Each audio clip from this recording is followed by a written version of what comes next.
Hey everyone, welcome to this week's new games on AllertonAve.com. I'm Jason, and I'm going to run down all the new games coming up this week. The first game this week is also the game I'm most excited to get my hands on.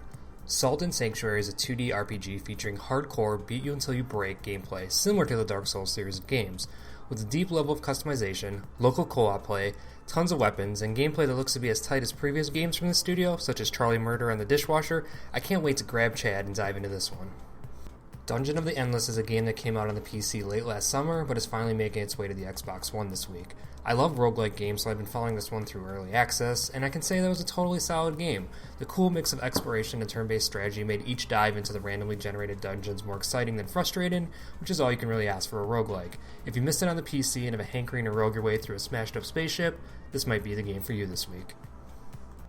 I'll never fully understand why Nintendo continues to make these weird Pokemon console games while refusing to make a proper one. I mean, I get it. The history, the exclusivity, it makes sense. But when you see the visuals on this, you'll once again shake your fist at the Pokemon gods and offer up your firstborn for that proper console release. Back on topic. This game comes to us courtesy Namco Bandai and allows you to battle 16 of your favorite Pokemon using a trimmed-down version of the Tekken engine. While 16 sounds like a pretty low number of fighters, especially when you think of all the Pokemon out there are 30 non-playable Pokemon that will pop up to aid you in fights. If you're dying to play some Pokemon on your consoles, this is probably your best bet until Nintendo announces the NX, which of course will allow you to play Pokemon on your TV. Just kidding. Another week, another game in the Koei Warriors series. This week sees the third version of Samurai Warriors 4, following Samurai Warriors 4 proper and the revised/perfect edition, Samurai Warriors 4-2. While his new version goes a little heavier on the strategy than the previous ones, don't worry, it still features the crazy over-the-top, 1,000-person battles you have come to know and love from these games. If you don't have time for this game this week, don't worry, I'm sure there'll be another one in a week or two.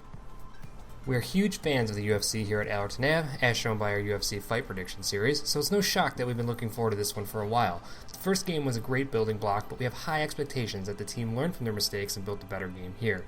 Tweaking the ground game, giving the strikes more impact, and having a much larger roster, one of the largest in fighting game history, seems like a good start. Tune into the block party this week to see if all the changes paid off. And that does it for this week's new games. If you like what you saw, don't forget to subscribe because there's plenty more where that came from. I'm Jason, this is AllertonAve.com.